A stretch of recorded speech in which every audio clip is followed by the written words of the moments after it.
Nous devons pousser l'armée à aller plus loin. On n'a pas de choix. Merci beaucoup, monsieur Joël. Je m'arrête là. Merci beaucoup à vous, digne fils du Togo.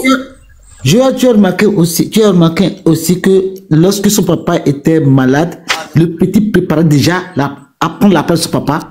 Et il formait ce groupe de jeunes déjà. C'est voyous comme lui. Mais bien sûr, c'est des voyous comme lui. Vous imaginez? Pour prendre la place de son papa. Si le monsieur n'avait pas fait ce malade, mais le Gabon va devenir grave. Les petits jeunes de 34 ans, 33 ans. Ils veulent prendre le pouvoir. Des voyous, des pilleurs, des malheureux, des gens qui sont faibles devant le vol. C'est ça la vérité. L'argent, ils sont faibles devant l'argent. Qu'est-ce que vous voulez faire avec 2 milliards? Qu'est-ce que quelqu'un veut faire avec 1 milliard?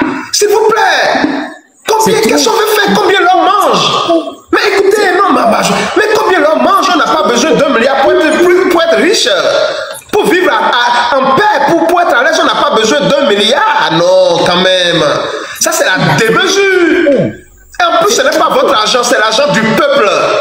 Monsieur Foyassine, mais ce n'est pas votre argent, c'est l'argent des Togolais. 8 000 milliards, vous allez faire quoi avec tout ça? Je vous dis, ce monsieur, vous savez pourquoi il ne veut pas quitter le pouvoir? Parce qu'il sait que s'il quitte n'importe comment, les gens vont le poursuivre, il va peut-être faire la prison, il va peut-être se retrouver sans rien après parce qu'il descend tout ça, on va geler tous ses comptes. On a vu des empereurs, des présidents, des puissants, au soir de leur vie, ils n'avaient même pas de quoi manger. Bokassa Ier, rappelez-vous. Monsieur, comment il s'appelle? Le dictateur congolais là. Mobutu. Au soir de sa vie, il n'avait même pas la viande sur sa nourriture, sur son riz, il voulait manger. Il n'a pas trouvé la viande sur ça. Il a dit moi-même. Hein? Qui encore? Il y a les Samuel Do. Hier, là même, j'ai vu la maison de Samuel Do. Ça fait pitié. La maison de Castelor, ça fait pitié. Ça fait pitié. C'est que Foria Simbe, il finira par perdre tout. C'est ce que les Ali ont fait.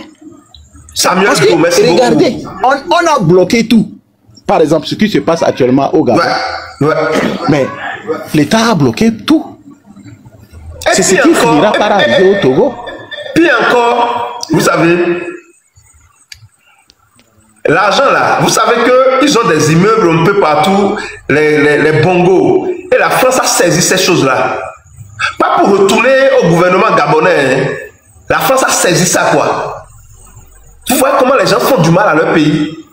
Vous prenez l'argent des Gabonais, vous allez construire des choses ailleurs et d'autres puissances, ils vont saisir ça. C'est sur leur territoire et ils vont parler de bien mal acquis.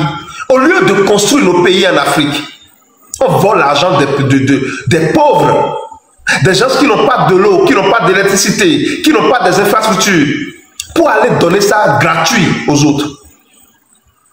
On a dit tout à l'heure, M. Ferdinand Haïté, 3500 milliards.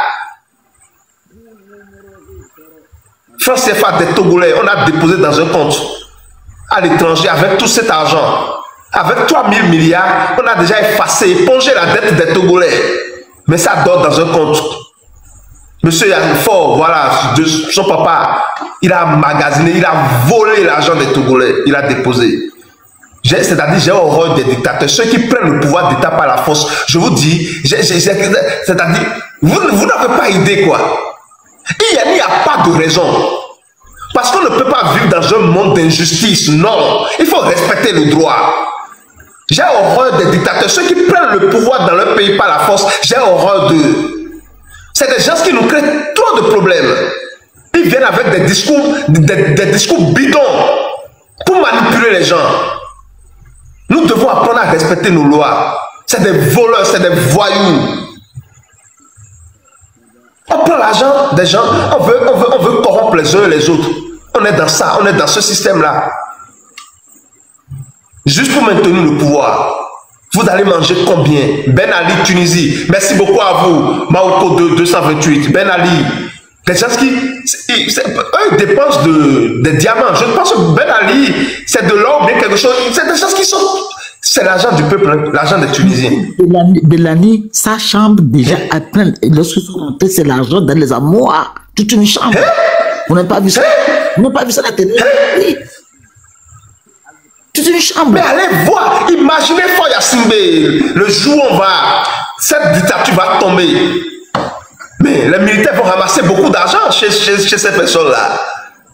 Les soldats qui vont organiser, ils vont ramasser beaucoup d'argent. On a trouvé 400 millions chez ADJ. Imaginez, chez les autres, les barons là, ils ont trop d'argent chez eux. Ils creusent, ils mettent même de l'argent, ils ont oublié. Mais ceux qui vont organiser ces coups d'État, ces soulèvements, ils vont trouver beaucoup d'argent chez ces personnes. Parce qu'ils ne peuvent pas dépenser. Ils ont tellement d'argent qu'ils ne peuvent pas dépenser. Mais Joël, le problème de l'Afrique... Les belles filles sont à leur disposition. Hein? Les belles femmes, les belles filles. Hein? Joël, c'est toute l'Afrique. C'est toute l'Afrique. Le fait qu'en Afrique, le président n'a pas de salaire. C'est ça. Ce n'est pas comme en Europe. En Europe, le président a un salaire. Il ne peut plus toucher d'autres choses comme son salaire. Mais en Afrique, les présidents n'ont pas de salaire. Ils déclarent quelque chose. Ils ont de salaire. Non, ils ont par exemple, pour le président Ali, c'est 250 millions par mois. Comment que... Ils ont de salaire. Ils déclarent quelque chose, mais ils ne respectent jamais ça. La caisse noire, il y a la caisse noire, il y a le budget aussi de la présidence. Il y a aussi le budget de la présidence. 2 milliards comme bonus. Oui. Non, mais qu'est-ce que nous disons là? Imaginez, quelqu'un me dit, moi Joël, je suis ici. Ah, mais Joël, tu animes, tu es déterminé, tu veux que l'Afrique se développe, tu veux que le Bénin se développe, tu veux que le Togo soit la Suisse de l'Afrique. Vraiment, vraiment, Joël, ce que tu fais là, nous aimons ça, nous te soutenons. Nous allons te donner 2 milliards comme bonus pour tout ce que tu fais pour l'Afrique.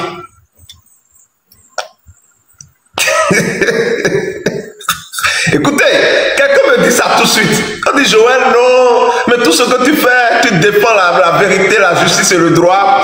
Tu veux que le Togo soit un pays développé, tu veux tout ça, mais nous allons te donner comme bonus 2 milliards. Je vous jure, je dis non tout de suite.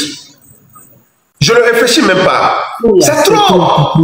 Je vais faire quoi avec tout cet argent? Moi, j'ai seulement 4 enfants et une seule femme. Donc, je vais faire quoi avec 2 milliards? C'est quoi ça? C'est trop, je ne peux pas. Je ne peux pas accepter. L'homme n'a pas besoin de grand-chose pour vivre. Non, on n'a pas besoin de grand-chose. Ça, c'est la cupidité. Ces 2 milliards-là, prenez pratiquement tout. Allez construire des infrastructures, des hôpitaux, des routes pour le peuple togolais. C'est ça la vérité, construisez. Que le pays soit un pays de droit. Non, je n'en veux même pas. Que ce pays-là soit un pays de droit. Vous savez, où je peux me lever en tant que Béninois, voyager au Togo et aller passer des vacances là-bas. Imaginez, parcourir les plages de Lomé avec peut-être mon épouse, ou bien mes enfants, rencontrer à ma vie, aller chez elle manger dans sa ferme, rencontrer qui encore au Togo. J'ai beaucoup d'amis au Togo et je ne vais pas pleurer, non. Mais voilà, aller les rencontrer. Madame Grace Koumaï, je peux lui rendre visite, on va parler politique, on va parler beaucoup de choses, je vais manger. Voilà, c'est simple, retourner chez moi. On n'a pas besoin de grand chose. Et même 2 milliards pour faire quoi? Ça, c'est la cupidité même. C'est la cupidité. Tout pour moi, rien pour les autres. Nous devons œuvrer pour la stabilité dans nos pays. Amron, merci beaucoup à vous. Zaga Bambo, peut-être, parce que bon, Zaga, il a peur il a dit que même à la fin de la dictature, Madame Yankade, merci beaucoup. Ou même, parce que je suis sûr que, voilà, je peux me rendre visite au président Faure en prison. Oui, je peux lui rendre visite pour dire, bon, au moins, maintenant, vous êtes à votre place pour tout le mal que vous avez fait pour les Togolais. Que Dieu, bon, peut-être on va lui donner 20 ans ou bien 10 ans, je ne sais pas, c'est à la justice de décider. Et je vais lui rendre visite, pourquoi pas.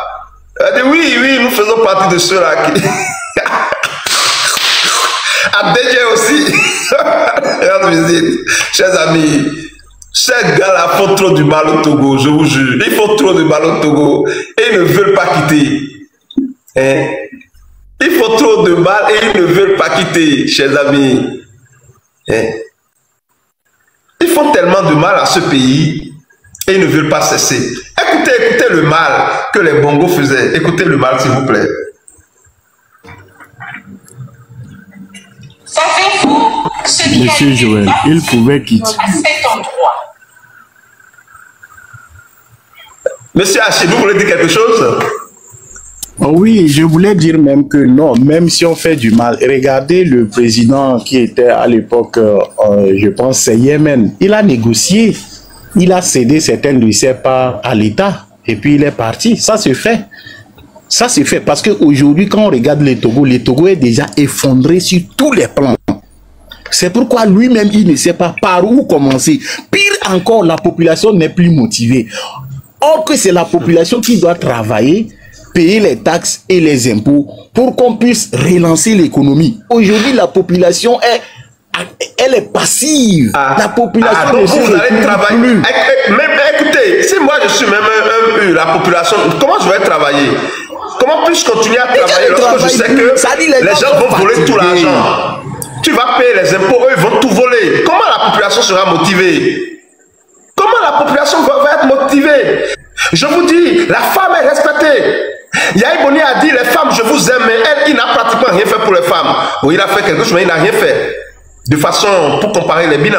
Le président Patrice Talon, il a construit des marchés pour des femmes, pour la femme béninoise. Il a hissé la femme béninoise au sommet. Aujourd'hui, l'emblème du Bénin, c'est une femme. C'est une Amazone, chers amis. La voilà.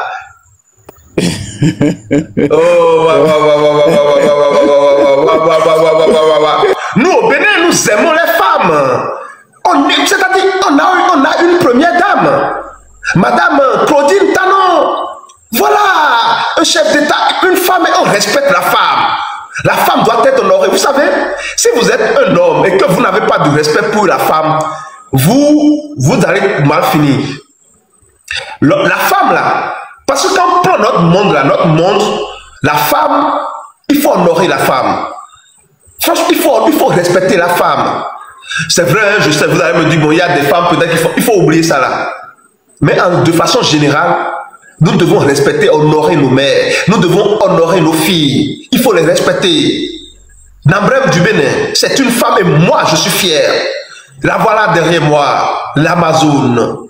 L'Amazone. Ouais. On a construit des marchés modernes. Les femmes sont, voilà, les femmes, voilà. Il ne suffit pas de dire, les femmes, je vous aime. Non, il faut faire quelque chose. Vous voyez? Voilà, le fils de Bongo, Noureddine, préférait payer ses trajets en jet au lieu de payer nos retraités. C'est comme ça. Merci beaucoup à vous, monsieur Claude AH. Ils ont fait trop de mal aux Gabonais. Trop de mal. Oh, chers amis, il faut que ça... Ils doivent, et puis nous espérons que le peuple togolais bientôt va organiser le procès. Vous savez, les gens n'ont qu'à faire beaucoup. Mais écoutez, qui a monté M. Ibrahim 67? Regardez ce qu'il écrit dans les commentaires. C'est pour ça que je dis qu'il ne faut pas monter n'importe quoi. Je voulais n'importe qui. Parce que ce que vous oubliez là, comment est-ce qu'on peut travailler au Togo? Il y a quel travail que vous allez faire? Pendant que les gens s'enrichissent sur le dos de la population. Vous allez travailler, eux ils vont prendre tout l'argent pour aller s'acheter des maisons. En France, 500 millions. Aux États-Unis, 500 millions, 400 millions. C'est ça, vous voulez des maisons au Canada. Mais monsieur Ibrahim, réveillez-vous. Mais vous dormez, cher ami. Vous voulez que les Togolais travaillent sous la dictature? Mais quand même, réveillez-vous. Ce qui se passe au Togo est très grave. Tout l'argent est pris en otage par transport Yassine Bey et son groupe. Vous voulez qu'on puisse travailler dans ces conditions? Pourquoi les enseignants sont tassés et pourtant on ne construit pas des infrastructures? Il faut voir des écoles délabrées. C'est ce genre de choses.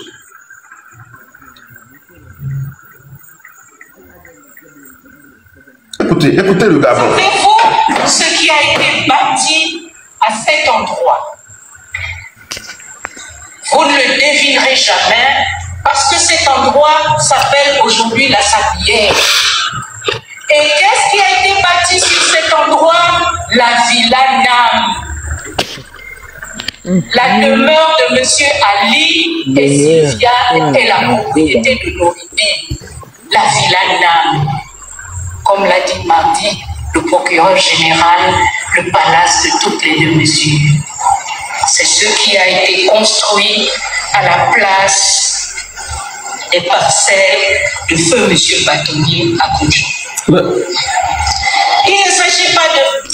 Ils ont pris la maison d'un bâtonnier gabonais. Ces parcelles.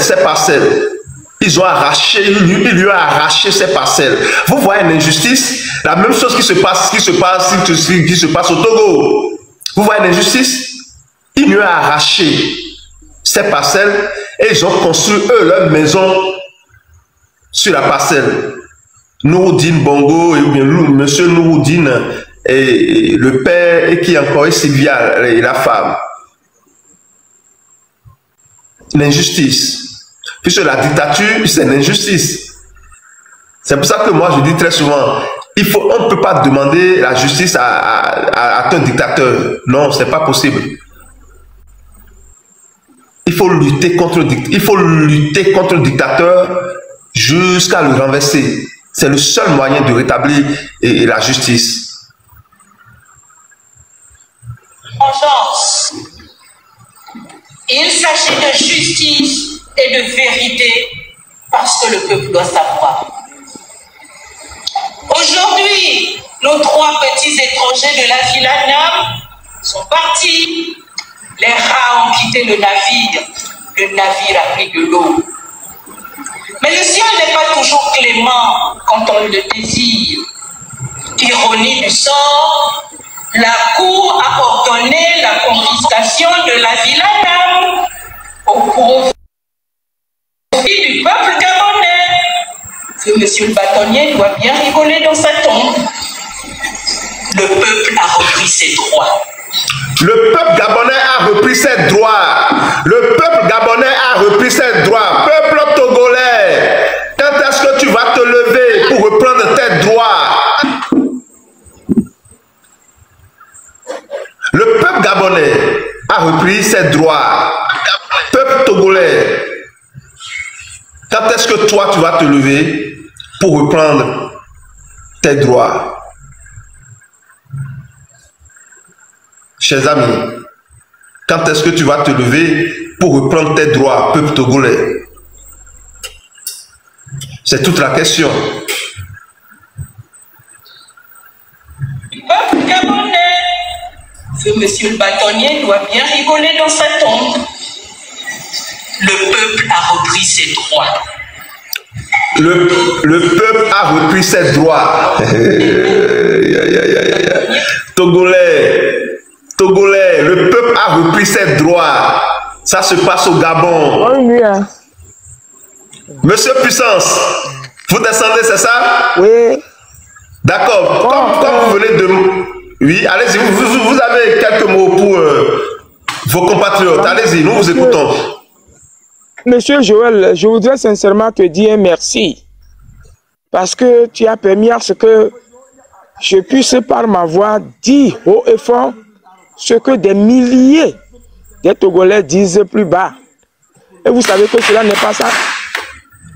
Et vous savez que cela n'est pas sans conséquence. J'assume. Et je vais toujours assumer. En comptant sur les Togolais, en comptant sur la diaspora, en comptant surtout sur le peuple qu'on appelle M66 et surtout Joël Pakwam. Allez, Que Dieu protège tous les Togolais. Que les ancêtres vous protègent. Vous savez ce que j'aime dans ce que vous faites, monsieur l'enseignant, ce que j'aime, lorsque vous me dites que vous êtes prêt à la mort pour le combat, pour la justice, pour la vérité, je suis prêt également. Donc ne vous inquiétez pas, si c'est votre destin, assumez cela.